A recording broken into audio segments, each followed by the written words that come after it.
نشنیدم نگویید، نفهمیدم نگویید.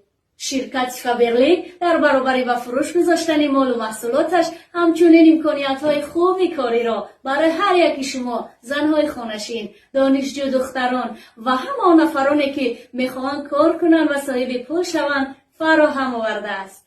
شما می توانید در خانه نشسته برای شوهرتان طعام آماده کنید و تربیت فرزندانتان مشغول شوید. کاروبار خانه‌تان را انجام بدهید و در برابر همه این با طریق تلفن کار کنید و صاحب پول شوید.